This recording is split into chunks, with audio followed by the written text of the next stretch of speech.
Hi there, this is Greg Howe. Glad you can make it. Hopefully in the next hour or so we can talk about some of the ideas and some of the techniques that I use as part of my playing. Do a lot of neat two-handed things and some warm-up exercises that might also help your alternate picking a little bit. Arpeggios, just a whole bunch of stuff. It'll be a lot of fun. But before we do any of that, we should probably tune together. So here's a high E, B, G, D, A, and low E.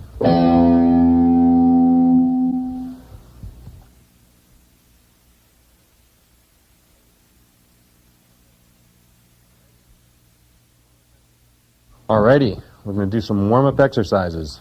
A lot of you probably just want to jump right in and do all the flashy stuff, but it's a good idea to probably warm up first.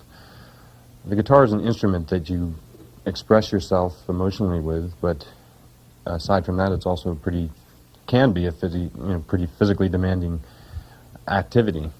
So you want to warm up. This first exercise that we're going to do, or warm up, is an exercise that I do. It takes place only on the high E string and the B string. Aside from being a good exercise for different finger shapes and that kind of thing, it's a real good alternate picking exercise too. This particular one is going to be in the key of A minor, and it's going to start on the note D with the little finger, and we're going to start with a downstroke. And you're going to play C and B right after that. You got this kind of shape. The fourth note is going to be C again with the index finger. Get used to sliding with the index finger because you're going to be doing an awful lot of that. Continue. D, E. So far we have this. Then you're going to go back to the D, back to the C. That's everything on the high E string. It's going to be a 16th note oriented pattern. You'll recognize it as soon as we get going. Right after that, continue the notes B, A, and G on the B string.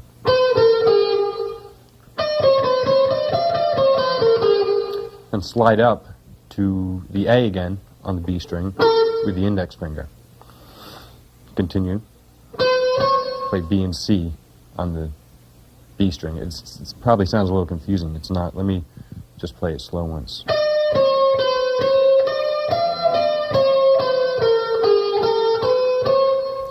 Right after that, you're going to continue, end the whole 16th note phrase with D and E again on the high E string. So you can hear it's a one measure lick, 16th notes, and it's.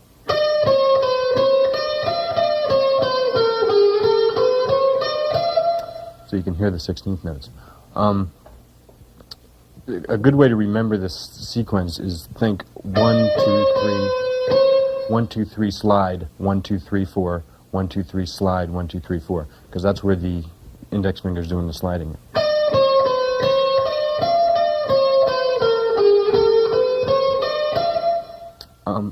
We're just going to continue. It'll be the same thing. Keep it in A minor, and you'll start on F this time. It's going to be the same sequence, but it'll be a harmony to that.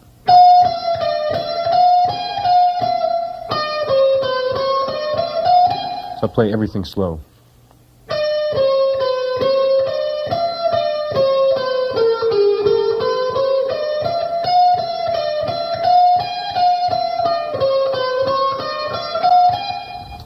Take it up one more. We'll start on the note A this time. Same sequence.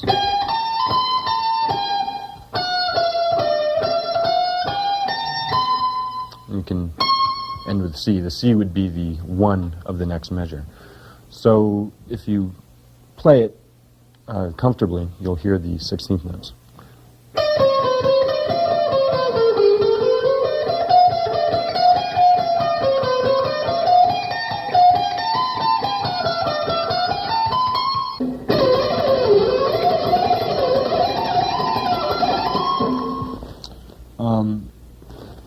To take the descending version of that, you start on the note C. That would be the 1. The only difference between the ascending version and the descending version is the index finger is now going to be sliding down on 4. 1 instead of... So you're sliding down. Everything else is exactly the same. You start on C. So you can see it's the same thing. So slide.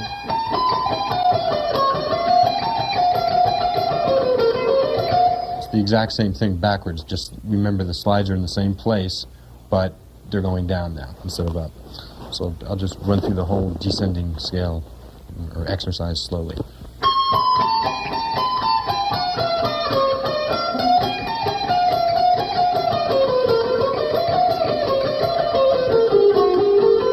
When you get to this point, to turn it around so that you can continue going up and down, without stopping, think of one slide down, one slide up. So you'll... Let me just run through that real slow so you can see what I'm doing. Starting on the D that we originally started on.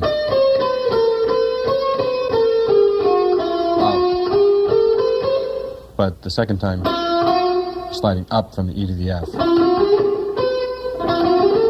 So then you can just continue the whole thing over and over again. That sets you back up to where you were before.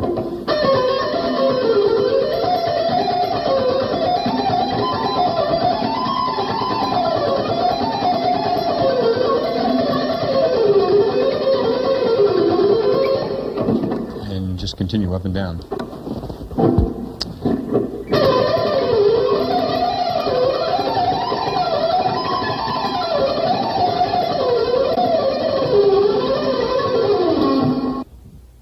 The next section is going to involve the other 4 strings. It's another warm-up exercise, and it's going to be a ascending and descending scale that just goes straight up and straight down.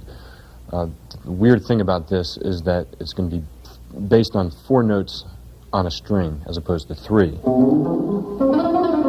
which a lot of you are probably used to. This particular scale, with the exception of the very first string, will have 4 notes on every string, and again, it's going to be the index finger doing all of the work. The index finger will be playing 2 of the 4 notes that you hear. So let me give you an example. Remember, I said with the exception of the first string, the lowest string, you'll be playing 4 notes per string. So start on the note A. Because of the way we're going to descend, I'm starting with an upstroke. So if you want to do it the way I'm doing it, start with an upstroke.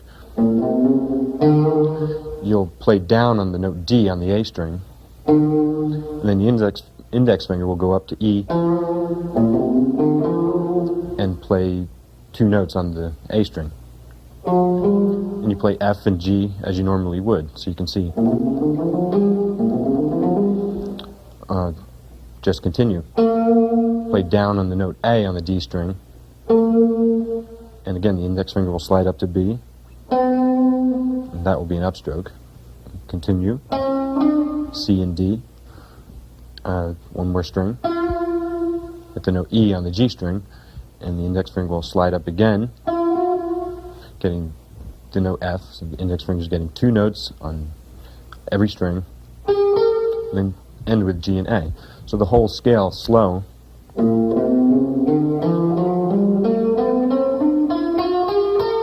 That's the ascending version of the scale. Might not seem like a big deal now, but it can be real beneficial, because we'll add another octave onto that, and I'll show you in a minute.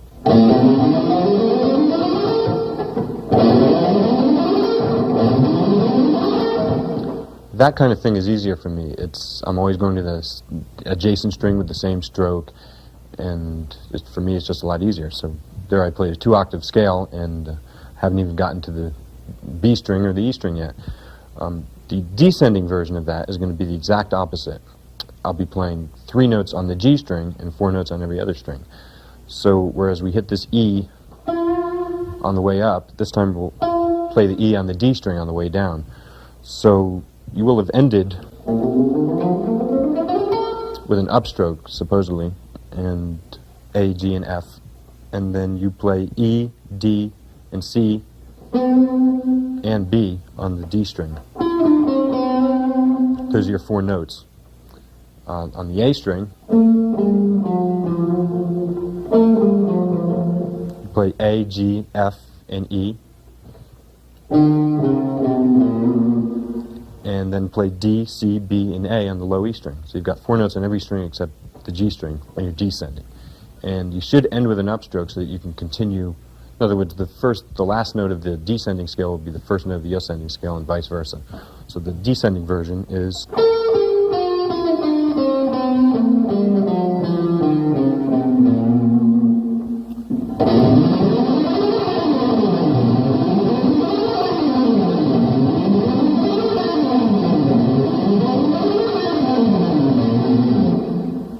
The next warm-up exercise is pretty much the same thing, but we're going to tack on the 3rd octave. And it's going to be the same idea. You're playing 4 notes on the string. The only problem now is that you have to jump up 2 frets to hit this note B. So you will have ended here with an upstroke. You have to jump up 2 frets, hit the B, and then again you slide up to the C and add D and E. We're going to end it with only 3 notes on the high E string because of the way that we're going to descend. So just play F, G, and A on the high E string. So the whole thing slow from the low A.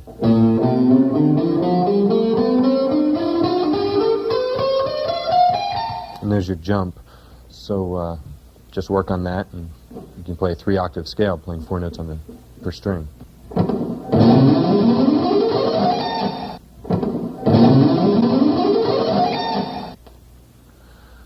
To descend from this scale, I'm going to have a completely different approach. I don't descend the same way that I ascended. I'm going to have 4 notes on the high E string. What this will do is, I ended the last note, the high A, with a downstroke. So I'm going to play 4 notes descending on the high E string. This way I'll end with an upstroke. I can hit the B string with a downstroke. So I'll be playing 4 notes on the high E string and 4 notes on the B string. Now here's the weird part. I'm only going to play 2 notes on the G string, G and F. And the rest is going to be 4 notes. So you're playing 4 notes on every string descending except the G string. You're only playing 2. And what this allows me to do is always be going to the adjacent string with a downstroke. So let me just go through it slow once.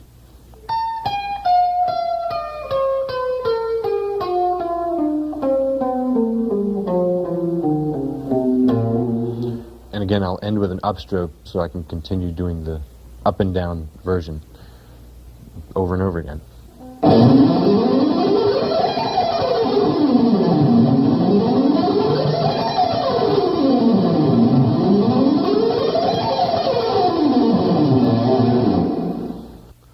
Here's another approach to 3-octave scales that might make it a little bit easier for you mentally to think about. By keeping the same shape for each scale, it might make it easier for you to see the scale and make it easier for you to play the scale. I'm going to stay in A minor, only this time I'm going to start on the note B, and I'll play 4 notes on the first string that I'm starting on, which is the low E. Play B, C, D, and E. And I'll play 3 notes on the next string, F, G, and A. And that gives us a 1-octave scale. If you look at that shape, the index finger is playing B and C. You have 4 notes on the first string, 3 on the second, then that's your scale. Play the same thing right here. And then one more time. The picking is going to change. The way I descend, because of the way I descend, I'm going to start with an upstroke just like I did before. And if that's the case, then the next time I get to the first note of the same shape, octave higher, I'll have to start with a downstroke. Up, down, and then up again for the 3rd octave. But the index finger is playing 4 notes, B, C, D, and E, on every octave. B, C, D, and E. So that might make it easier for you.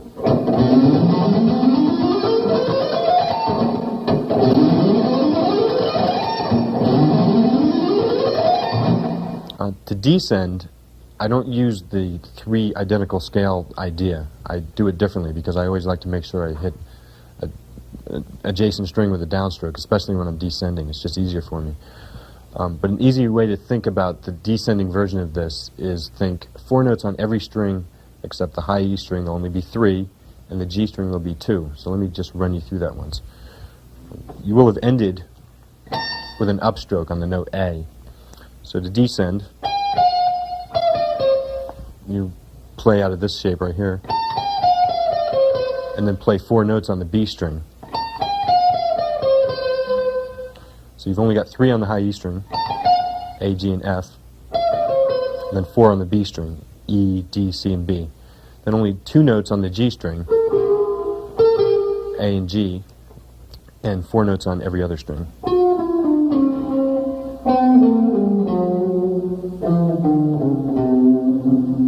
Let me just play the descending scale slow once.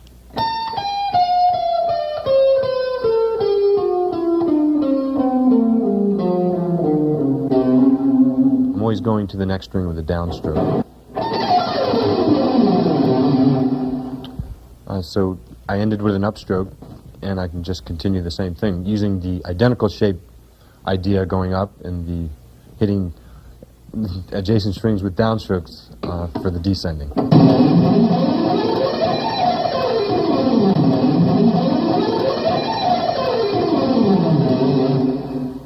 Using that same idea for a harmonic minor scale can be real useful. Again, stay in A minor. We'll start on the G sharp, or the 7, and we play 4 notes, G sharp, A, B, and C, and then D, E, and F, and just do the same thing in octaves, again. And descending will be exactly the same thing. You'll have 3 notes on the high E string, 2 notes on the G string, and 4 notes on every other string. So let me just run that through real slow.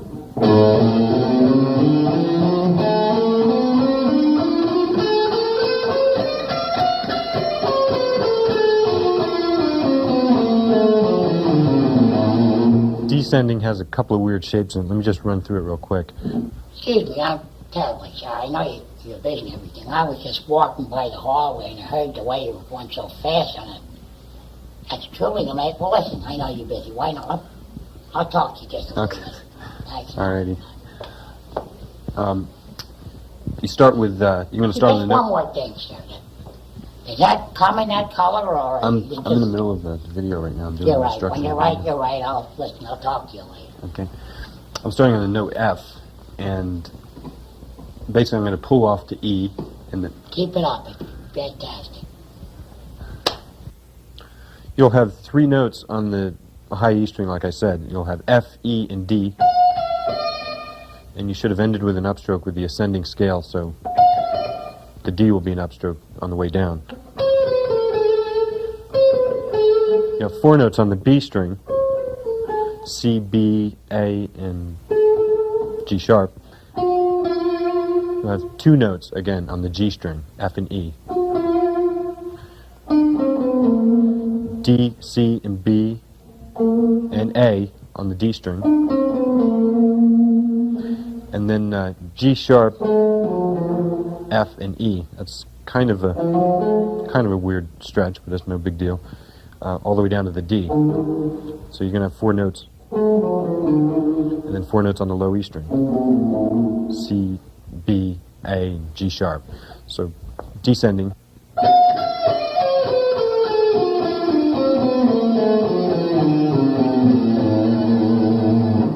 And just play it over and over until you can go up and down fast.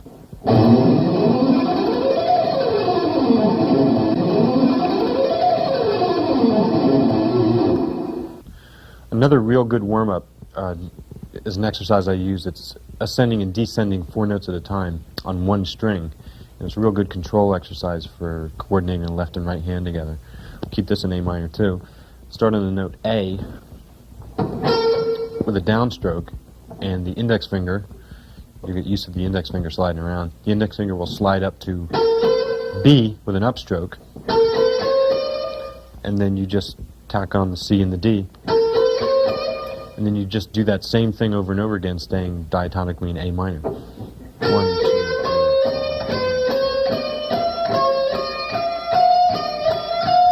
The beginning of each 4 notes starts with a downstroke.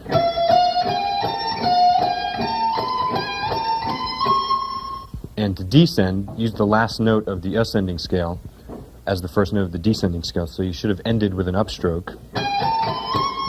That'll be the first note of the descending scale. And now the index finger is sliding, but it's playing the 3rd and 4th note. And do the same thing over and over again.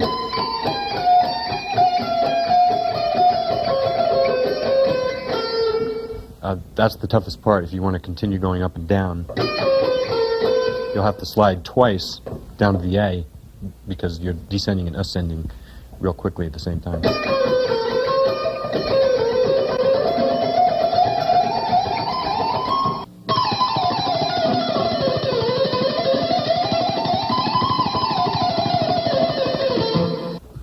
So, practice all these exercises and get comfortable with them, combine them all together, and practice them in different keys.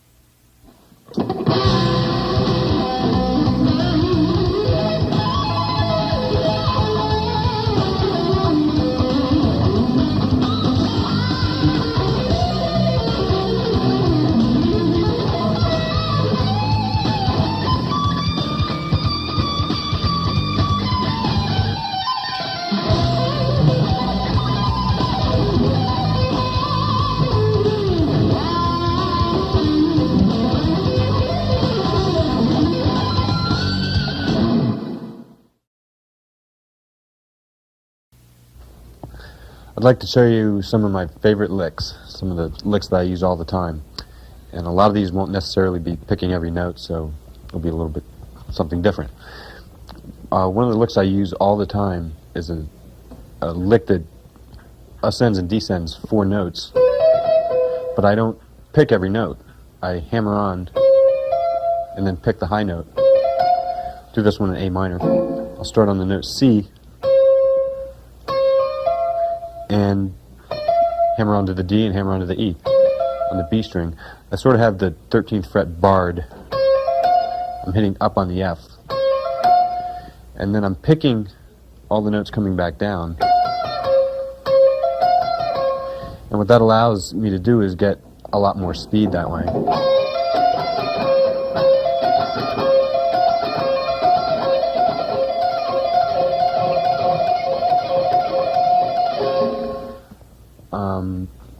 I can add a note onto that just by sliding down to the B and then up again. I'll probably pick the B along with all the other notes on the way down.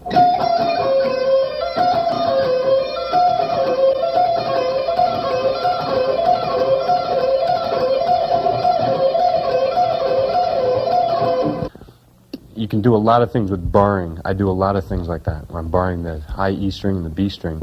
I do a lot of blues licks that way. Here's another easy kind of lick that sounds kind of cool. Do this example in E. This will be like an E blues lick. All you're doing is hitting up on the high E string and down on the B string on the note D and pulling that off to a B, kind of a pentatonic thing. And then you're hitting the note A on the G string. And then you're going back up again.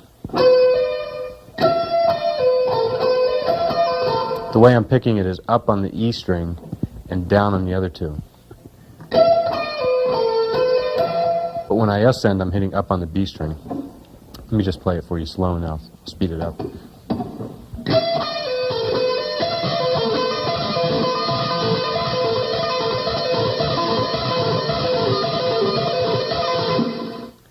That's one of my favorite licks.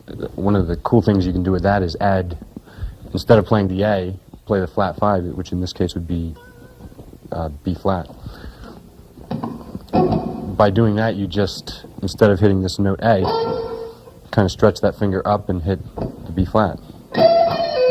Gives a real bluesy sound if you play it fast.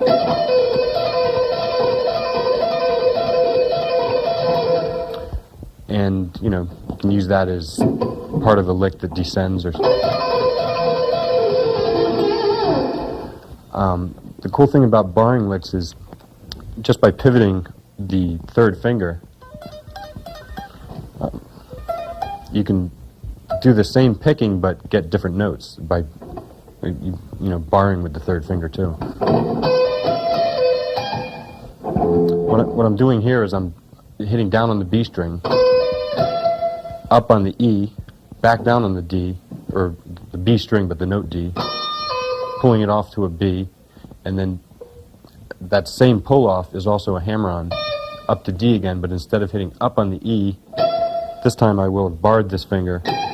I'm hitting up on the note G. So let me just play it slow so you see what I'm talking about.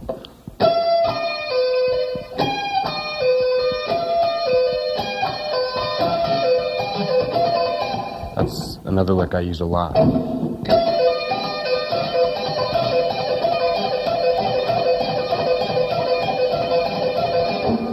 And again, you can add that note on the G string and just kind of come up with variations of that kind of idea.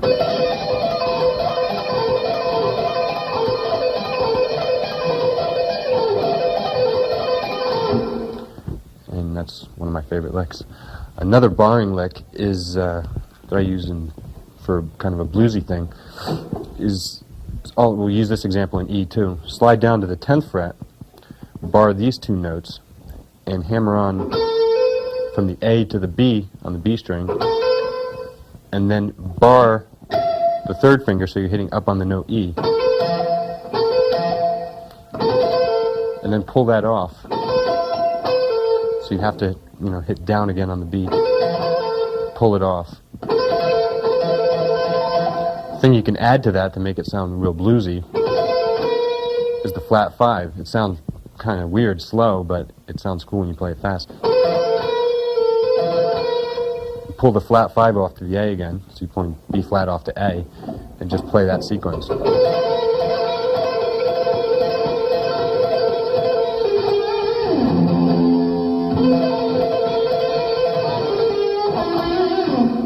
That's one of my favorite licks. Another blues lick that's barring sounds similar to that. This is kind of weird because you'll be barring with the second finger this time. Start on the flat 5, or the 11th fret of the B string.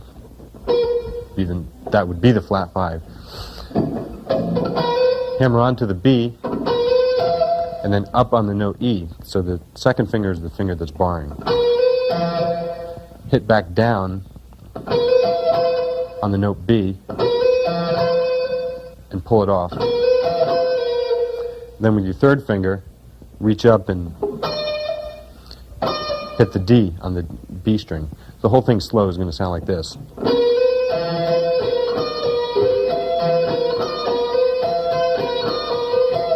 Sounds kind of weird slow again, but if you play it fast, it sounds kind of nasty.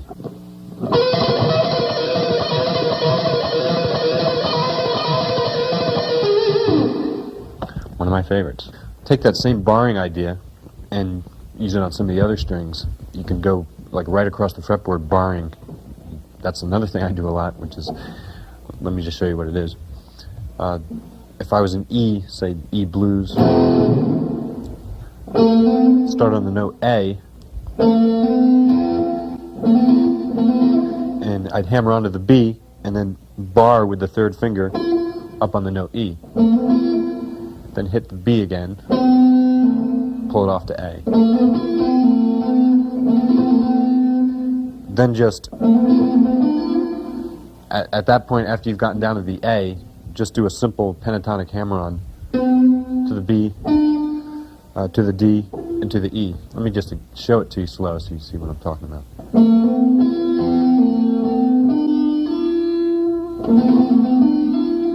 At that point, you're going to bar again and do the same sequence but on the next two sets of strings. So what you have is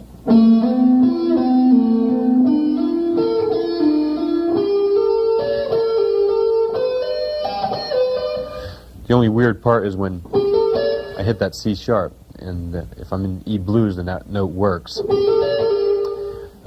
Technically, if we were doing the exact pattern all the way up, keeping it pentatonic, I should have hit the D, but I'm not going to do that because I want to keep it easy for me. And the last shape would be minor third distance with 3 frets. So the whole thing would sound like this.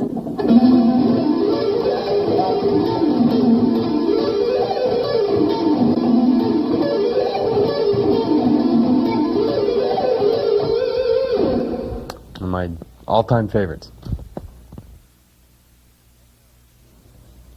And right now, ladies and gentlemen, I'd like to introduce to you my very first guitar instructor, ladies and gentlemen, Professor Sidney Crumpf. Well, Greg, it certainly is a pleasure to be here out there in there. You've come quite the ways, haven't you? Thank you. Greg Howe. Howe? Well, Greg, why don't you play for the folks the very, very first thing I've taught? Well, the very first thing he taught me, I don't know if I Well, remember. that would be your C-A minor, F, G, half gainer, full twist, side of French. Try that. I don't remember that one. Just try it, Greg, all right?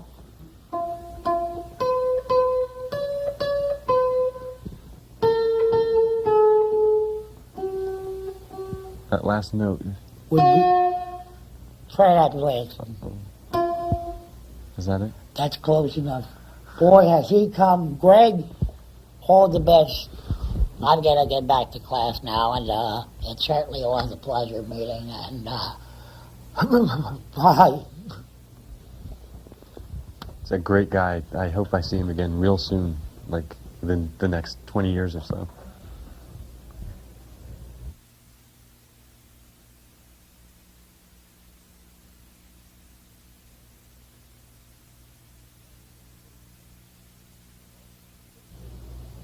Well, time to have some fun. Get to use both hands on the fretboard. I do a lot of two-handed things, and I try to make sure that when I do them, they almost don't sound like two-handed licks. They sound more like runs or extremely fast legato lines. It would be hard to do with just one hand. One of the licks I use a lot, and again, I'll keep this in A minor so we can be easier to talk about. It's a triplet pattern I usually use it in a descending form, but let's go up to the Dorian position here in A minor. We'll start on the note D, and what you're going to do is position the left hand on D, E, and F, those three notes, and the lick will actually start on the note G with the right hand. I use my middle finger because I do a lot of things where I'm trading off back and forth between hammer-ons and picking and two-handed things, and so this way I don't have to think about what I have to do with the pick. Anyway, we'll start on G. You're going to play that note. That'll be the first note. You just tap it with the right hand. Pull it off, and you'll get the note F. Pull the F off to an E, and then re-tap the F with the right hand. It's going to be a triplet feel. You'll start hearing it. After you've tapped that F with the right hand, pull it off to the E, and then pull the E off to the D, and then re-tap the E. So far we have this. Right after that, to keep the triplets going, you're going to have to hammer on to the note C with the left hand. And then you're going to tap the note D with the right hand. So we had D on the E string the first time. This time we'll have it on the B string. After you've gotten to that point, you're pretty much back to where you were when we first started. You just do the same sequence.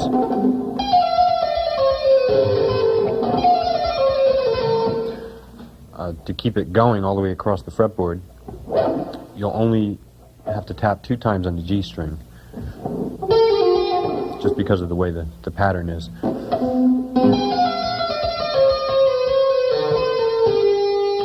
After you've gotten down to the B on the B string, and you've pulled it off to the A, the left hand by itself will tap the G note on the G string. The right hand will tap the note A on the G string.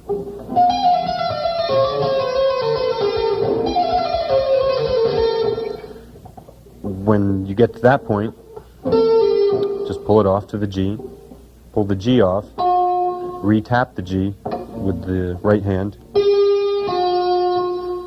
and then the left hand will tap E on the D string. The right hand will tap the F. It's going to be the same pattern. The shapes will be a little bit different, but if you know your scales and if you know what A minor is, then you just do the same exact idea.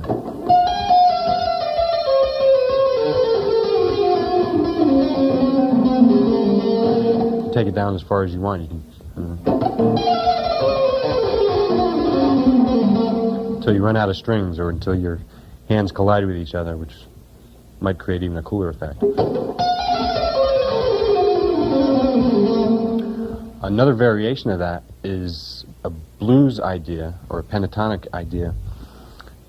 Keep it in A, jump down here. It's going to be the same idea, but you won't be tapping as many times on one string.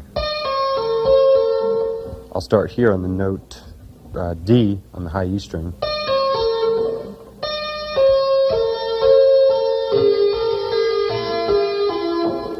This time it's going to be a little bit backwards. You'll be tapping 2 times on the high E string and on the B string. And then if you just want to play it pentatonically, then you'll tap 2 times on the G string also, and 2 times on the D string, and 2 times on all the strings.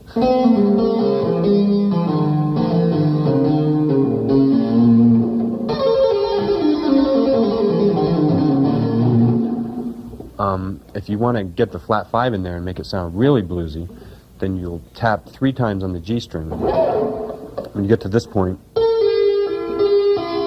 instead of going to the note D,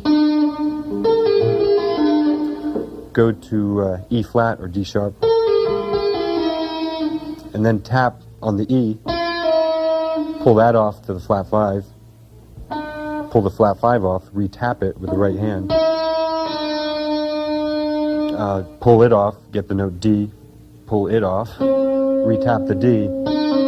Just do the same idea, except you'll be tapping 3 times on the G string. So.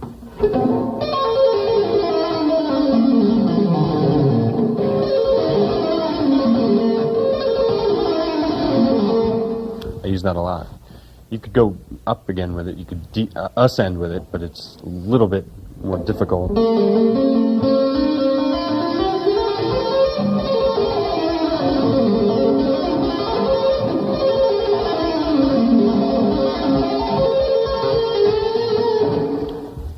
I use that a lot. It's one of my favorite licks, and another good two-handed lick that doesn't sound like a two-handed lick, or it doesn't sound like an arpeggiated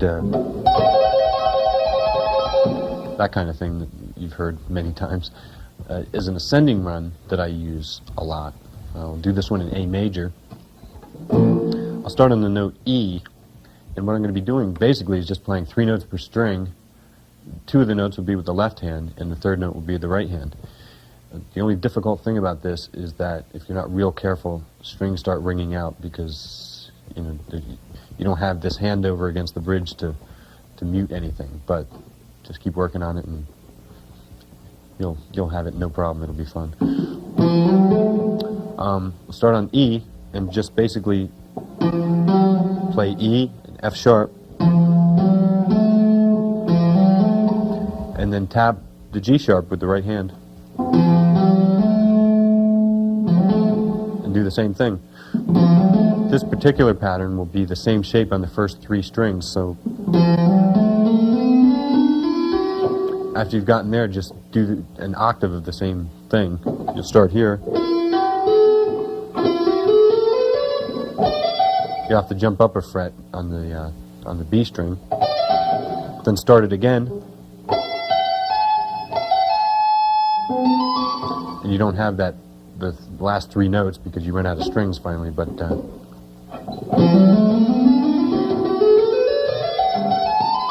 can get a lot of speed with that, probably faster than anyone's left hand if you work on it.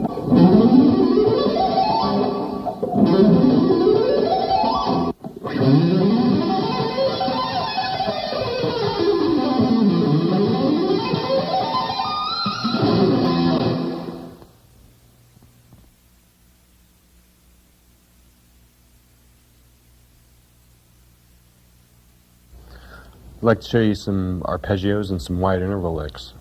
Recently, arpeggios seem to have become pretty popular amongst rock guitar players, and they're very useful. There's a couple real advantages to arpeggios. Number one, they sound real impressive because they can cover a lot of ground quickly, and more importantly, they look impressive because they can cover a lot of ground quickly. Seriously, they can sometimes help expand the sound of a chord. For instance, if you played an E minor arpeggio over a C major chord, it could help bring out the major 7th tonality of the chord or something like that. That kind of thing, they help widen the sound of whatever it is you're playing over.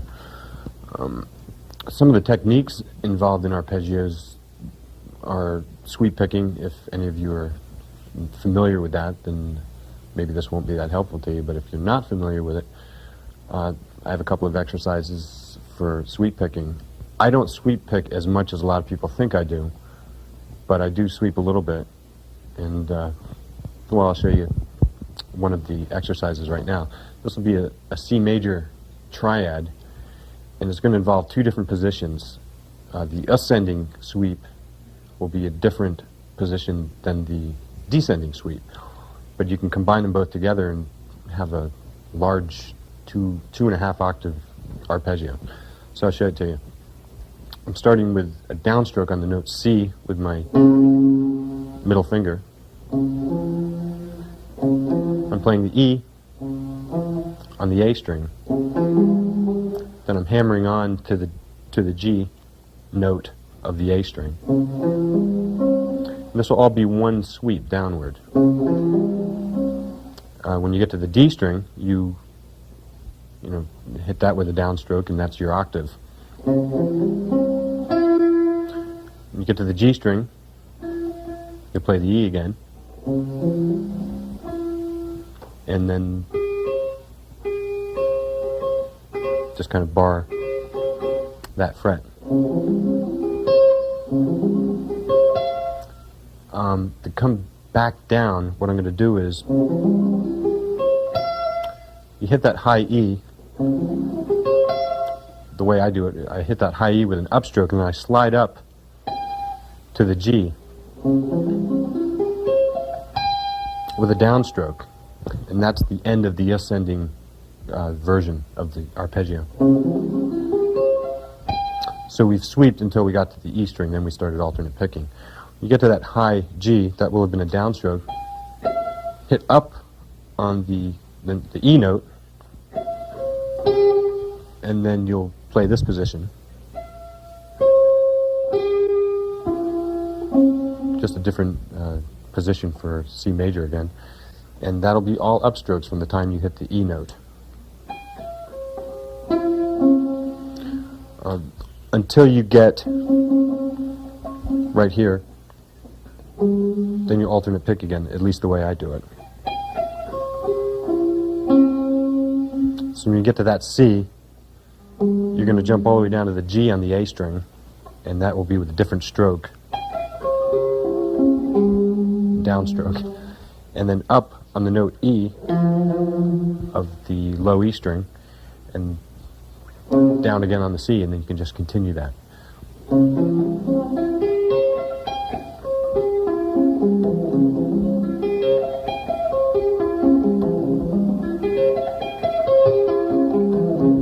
Build it up until it gets faster and you're comfortable with it.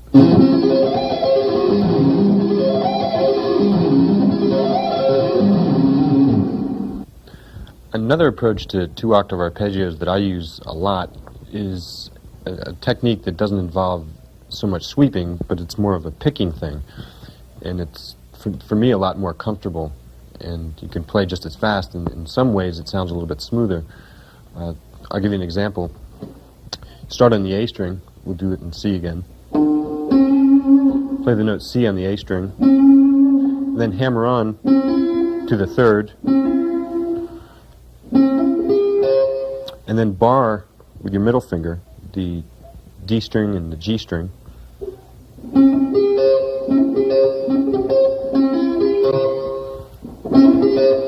And the way I'm picking that is downstroke on the A string, a downstroke on the D string, and an upstroke on the G string.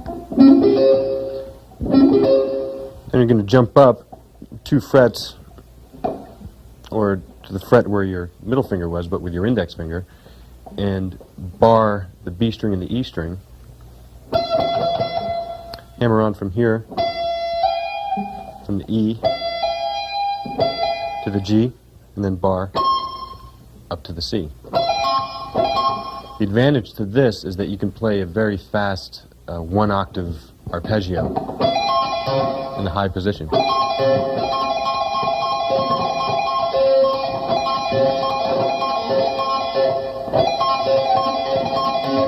That kind of thing. And, you know, to play it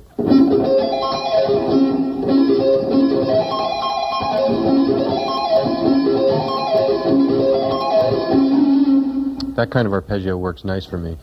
Descending is a little difficult. You can pretty much do the same thing. Remember, you've hit up on the high C, and you're doing that same idea that we did back with the blues lick,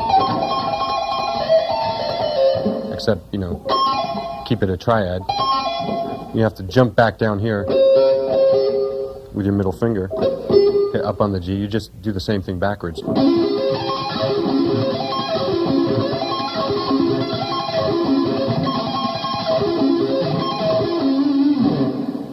The minor version to that is almost identical fingering-wise and picking-wise. All you have to do is make a couple of minor adjustments.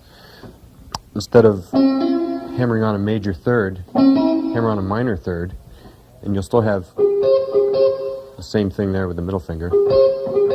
This time, instead of jumping up to this fret, jump up a half step down from that, but you'll be hammering on to the same place that you were hammering. So you're just taking the third and making it minor. And this is a little bit easier, actually.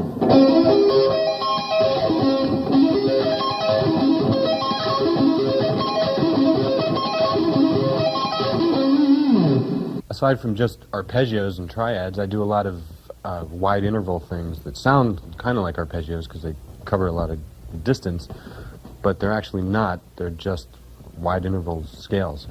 I don't have time to show you a lot of the things that you can do, but I'll show you one lick, and this might be able to just open some doors. This will be for E minor. I'm starting on the note A on the D string. I'm just playing like a pentatonic form right there. Then with the right hand, I'll tap to the A on the G string. Right after that, I'll jump up to the B note with my index finger of the left hand, and then hammer onto the note D. So I'm picking and I'm tapping and all kinds of stuff. From that point, you can do what you want to do. You could maybe just take it that high, maybe add on an E.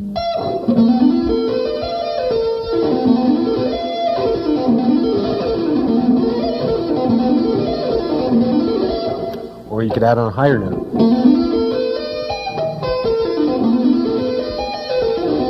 Any note that's in the key, or anything that you're trying to, whatever you want it to sound like, add that note to it.